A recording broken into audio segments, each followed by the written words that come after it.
Kebanyakan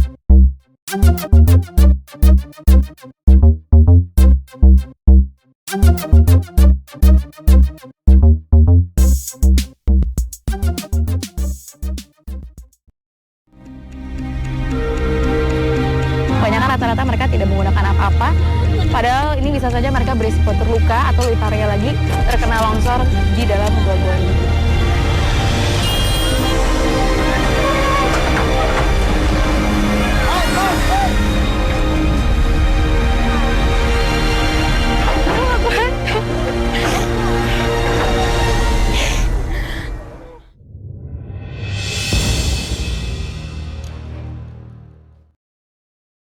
Pemirsa, di balik keindahan alamnya, Provinsi Nusa Tenggara Timur juga menyimpan kekayaan mineral berupa batu mangan yang merupakan kualitas terbaik di dunia. Cadangan batu mangan di NTT bahkan merupakan yang terbesar di Indonesia. Lalu bagaimana masyarakat setempat memanfaatkan kekayaan hasil perut bumi yang berada tepat di bawah kaki mereka ini? Ikuti cerita selengkapnya di Indonesiaku.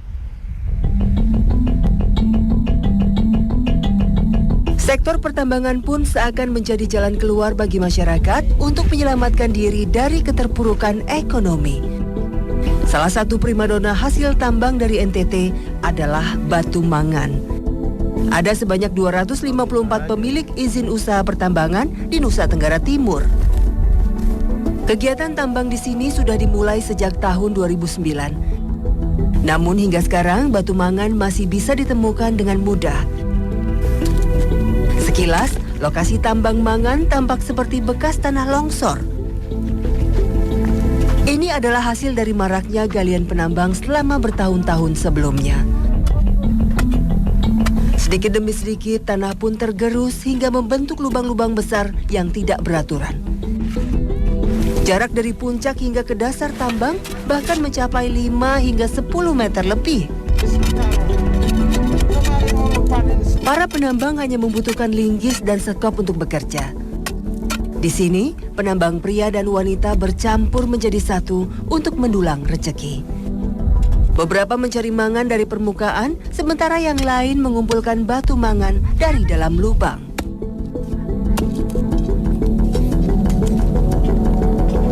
Biasanya, setiap penambang sudah memiliki titik kerjanya masing-masing. Proses mencari mangan sebenarnya terbilang mudah. Namun semuanya membutuhkan tenaga dan kondisi fisik yang kuat. Apalagi mereka hanya mengandalkan tangan untuk memilah-milah batuan yang tajam ini. Batu mangan yang sudah dipecahkan biasanya dikumpulkan ke dalam ember atau karung. Kecepatan memenuhi karung pun tergantung dari kekuatan masing-masing penambang. Tentu bukan hal yang mudah dilakukan di bawah panas terik matahari siang ini. Sesekali mereka pun harus beristirahat.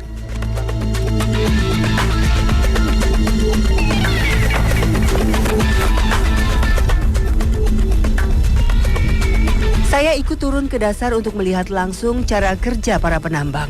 Buat saya yang belum terbiasa, menapakkan kaki di jalur kecil sisa galian ini bukanlah hal yang mudah. Jalan yang curam cukup licin untuk dilewati. Maaf, saya ganggu sebentar ya. Dan Bapak siapa ini? Para penambang biasanya bekerja 7 hari dalam 1 minggu. Namun jumlah penambang hari ini memanglah tidak seberapa. Sebagian lain masih menunggu lahan tambang diperlebar oleh pihak perusahaan. Ini dari pagi kan atau? Biasanya kalau misalnya lagi ramai sampai berapa orang Pak di sini yang kerja? Sampai ribuan, Bu. Sampai ribuan? Sampai ribuan. Ini kan orang-orang lain masih pada nunggu dilebarin kan ya? Iya, iya. Kalau Bapak kenapa memilih untuk tetap cari mangan? Karena potensi alam untuk kita bisa menghasilkan keluarga paling cepat mangan. Dari mangan ya? Ya. Kalau hasil yang lain-lain tapi kadang terlambat. Sedang kita butuh uang untuk mau ke sekolah anak. Karena anak separuh ke perguruan tinggi kuliah di Kupang, yang lain SMA. Semua itu dibiayainnya dari hasil mangan ini? Dari hasil mangan. Di dinding-dinding goa, batu mangan berwarna hitam terlihat menonjol keluar. Namun para penambang juga harus memperhitungkan titik-titik mana yang bisa digali atau dipecahkan agar tidak menimbulkan longsor. Karung dan ember yang sudah penuh kemudian diangkut ke atas. Para penambang pria bisa mengumpulkan hingga 10 karung lebih dalam satu hari.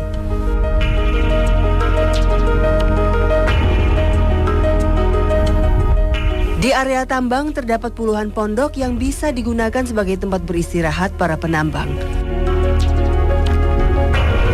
Pondok-pondok ini pun kosong ketika ditinggal para penambang pulang ke rumah.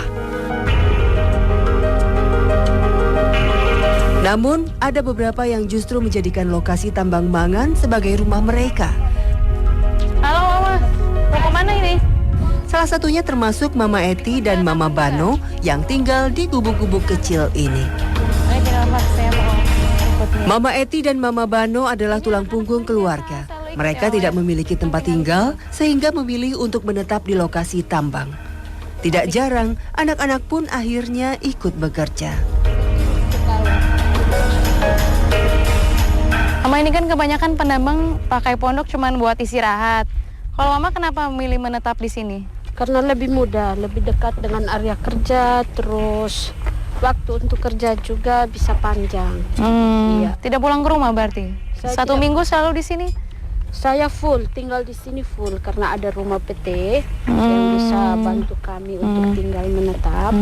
Dan itu mereka izinkan saya boleh tinggal di rumah PT. Biar lebih dekat juga ke tambang ya. Kalau Mama Bano kenapa Mama? Tinggal di sini, tidak pulang ke rumah kah? Kami tidak ada tanah. Tidak ada tanah? Berarti emang setiap hari selalu tinggal di sini? Ya. Kalau misalnya Bapak kerja juga kah?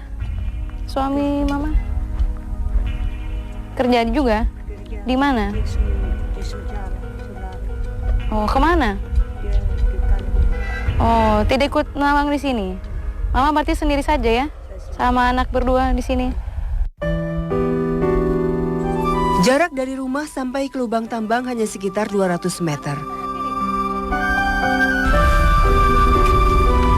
Sesampainya di lokasi, kami langsung bekerja. Di sini?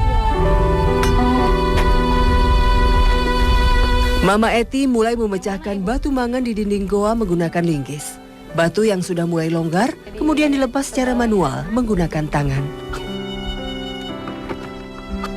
Sekilas memang tampak mudah, memukul batu berulang-ulang hingga pecah. Namun, ketika saya ikut mencoba, ternyata pengambilan mangan jauh lebih rumit. Jadi begini saja ya? Kami harus mengikis habis terlebih dahulu tanah yang menempel di sekitar batu, barulah mangan bisa terlepas dari cengkeraman dinding. Dari sini ya? Dari sini ya Bu ya? Iya, pegangnya begini Bu. Begini? Kalau ya begitu. Aduh, ini pekerjaannya Berat. sangat berat, sulit sekali. Emang kalau misalnya dilihat ini bukan pekerjaan yang pantas untuk perempuan sebenarnya. Cuma di sini mereka tidak punya pilihan karena mereka harus menghidupi keluarga, menafkahi sekolah anak-anak. Jadi pilihan tambang mangan ini menjadi satu-satunya pilihan mereka untuk mencari nafkah. Iya. Tapi kalau dengan pekerja yang Sementara itu, Mama Beno dan kedua anaknya juga menyibukkan diri memecah-mecahkan batu mangan ke dalam karung. Bisa saja, anak-anak ini hanya menganggap lokasi tambang sebagai taman bermain. Oh, Namun bahaya kesehatan dan keselamatan mengancam mereka setiap hari. Mangan merupakan senyawa logam yang digunakan dalam industri baja. Kandungan di dalamnya pun berbahaya, terutama bagi para pekerja yang setiap hari menenggelamkan diri dalam lubang-lubang tambang ini. Resiko penyakit yang mengancam termasuk gangguan saraf, tremor, dan ISPA atau infeksi saluran pernafasan akut.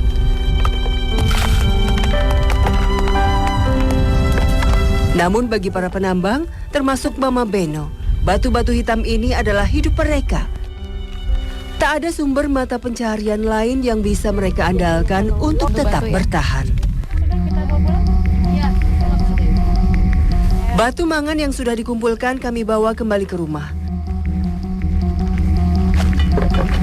Meskipun terlihat sedikit, batu mangan memiliki bobot yang lebih berat dibandingkan batu biasa.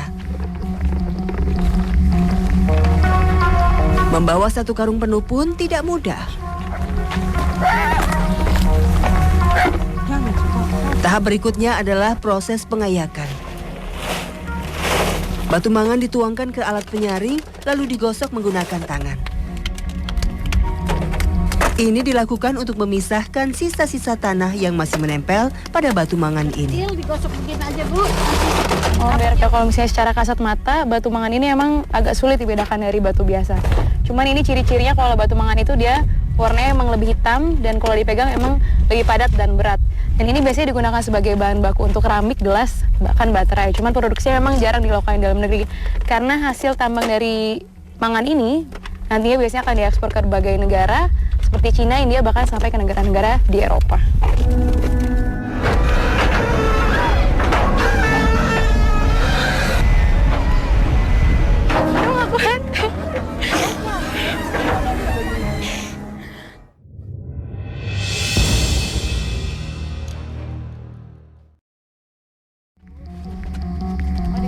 Mengumpulkan batu mangan memang termasuk pekerjaan yang beresiko. Apalagi kemungkinan tertimbun tanah bisa terjadi kapan saja. Mama Eti sendiri sudah pernah menyaksikan seorang penambang lainnya yang harus meregang nyawa di lokasi tambang mangan. Walaupun resiko terkena longsor itu tidak apa-apa. Itu kalau yang berpikir soal longsor itu, Ibu, memang kami juga berpikir bahwa ada risikonya. Makanya kami kerja itu, Ibu, selalu hati-hati dan was-was.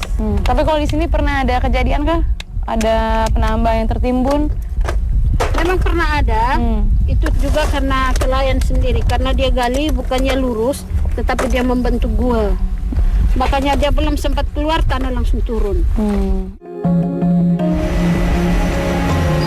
Di hari-hari tertentu, beberapa alat berat milik perusahaan ikut beroperasi di tambang. Eskavator ini membuka lahan untuk memperlebar luas area tambang mangan. Masyarakat yang mengumpulkan batu hari ini pun lebih ramai. Hasil tanah dan batuan yang digali menggunakan eskavator langsung diserbu para penambang. Mereka adu kecepatan untuk mengumpulkan batu mangan sebanyak mungkin. Untuk menghemat waktu, beberapa bahkan menggunakan pakaian mereka sebagai wadah. Jarak antara alat berat dan para penambang begitu dekat. Sedikit saja lengah dan ceroboh bisa saja menghilangkan nyawa mereka dalam sekejap. Namun lagi-lagi ancaman keselamatan tak lagi terlintas di benak mereka. Rasa iba mulai menyelimuti diri saya melihat perjuangan besar para penambang untuk mengumpulkan batu mangan. Jerih payah yang begitu berat dan sulit untuk mencari sesuap nasi demi menghidupi keluarga.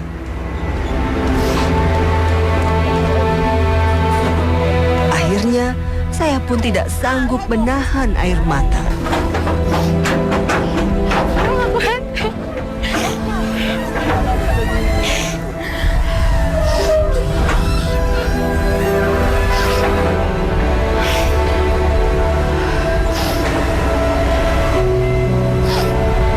Saya sungguh kagum dengan semangat hidup para penambang ini.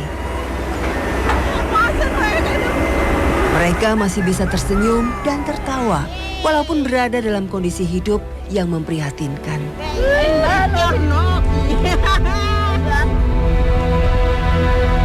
Di lokasi tambang, hubungan para pemburu batu mangan memang sudah seperti keluarga.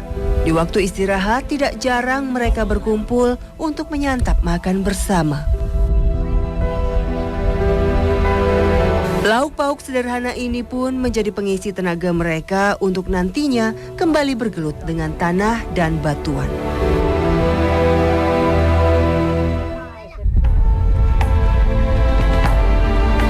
Satu kali dalam 1 minggu, pengepul dari perusahaan datang untuk mengambil hasil batu mangan dari para penambang. Batuan hitam yang sehari-hari dikumpulkan kini siap diubah menjadi rupiah. Satu persatu karung berisi batu mangan mulai ditimbang. Sementara itu, satu orang pengepul mencatat nama penambang dan jumlah batu yang didapatkan. Saya pun terkejut saat mengetahui bahwa 1 kilogram batu mangan hanya dihargai 400 perak atau Rp40.000 untuk 100 kilogram.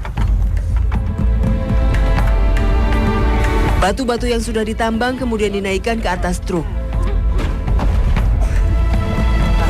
Setelah setiap karung selesai ditimbang, uang hasil mangan pun diberikan ke satu orang penambang. Kali ini, Mama Etilah yang bertugas membagikan hasil penjualan mangan ke penambang lainnya. Sudah 350, masih kurang. Ya, jadi ini biarpun hasil mangannya dibawa ke perusahaan, mereka ini gaji dari hasil mangan tetap dihitung secara manual. Tergantung mereka dapatnya berapa per kilo, Rp400. Nanti kalau emang sudah selesai ditimbang, baru nanti semua akan dihitung belakangan per orang dapatnya berapa. Ini berarti ibu yang bagi nanti ya? Nanti saya bagi. Om Paulus, 8 kembali 12. Siapapun memang bisa datang untuk mengambil hasil mangan para penambang. Namun jumlah perusahaan yang membeli batu mangan dari tangan mereka kini mulai berkurang, sehingga mau tak mau harga pun ikut diturunkan. Padahal sebelumnya harga batu mangan bisa mencapai 700 hingga Rp1.000 per kilogramnya.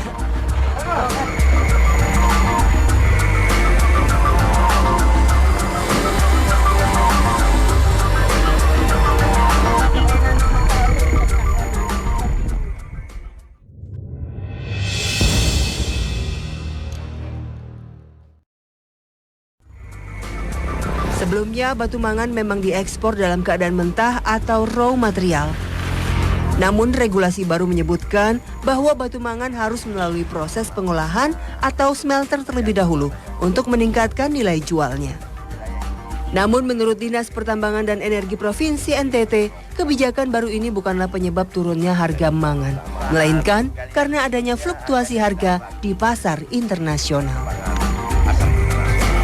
Dalam fluktuasi bahan kalian ini kadang-kala mangan naik dan kadang-kala turun. Ya, terbukti sampai sekarang ini banyak perusahaan-perusahaan yang tidak melakukan kegiatan operasi produksi karena disebabkan oleh harga mangan yang turun drastis. Pemerintah pun berencana untuk mengeluarkan izin pertambangan rakyat atau IPR di luar izin usaha pertambangan yang dikeluarkan untuk para investor. IPR nantinya akan dibagi sesuai dengan wilayah. Namun, hingga saat ini belum ada satupun izin pertambangan rakyat yang diterbitkan. Di beberapa lokasi tambang rakyat ini kan mereka datangnya sama perusahaan juga nih, mereka beli hasil mangan dari masyarakat. Ini berarti apakah ada sanksi juga untuk perusahaan yang mengambil mangan di kawasan-kawasan yang sebenarnya tidak ada IPR-nya gitu? Ya, itu yang akan kita tertibkan. Ya, itu akan kita tertibkan sehingga kita akan juga memberikan sosialisasi bahwa apa yang mereka laksanakan itu tidak sesuai dengan peraturan dan ketentuan yang berlaku.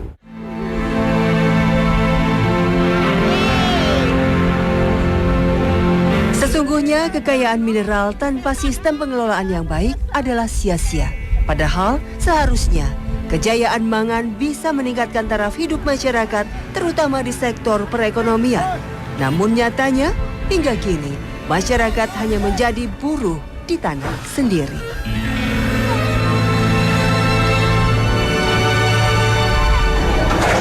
Oke, pemirsa, kehadiran tambang mangan seakan menjadi jawaban bagi masyarakat untuk keluar dari kondisi keterpurukan ekonomi yang mereka hadapi. Namun setiap hari mereka berhadapan dengan maut di lubang-lubang tambang seperti ini, lalu untuk siapa? Karena faktanya hasil industri mangan bisa menghasilkan ekspor hingga Rp2 triliun untuk NTT. Namun nyatanya selama bertahun-tahun kehidupan mereka tak banyak berubah. Inilah kenyataan pahit yang lagi-lagi dihadapi dalam negeri tercinta. Kekayaan alam yang begitu luar biasa, namun nyatanya belum bisa mensejahterakan masyarakatnya. Terima kasih telah menyaksikan Indonesia kali ini. Sampai jumpa.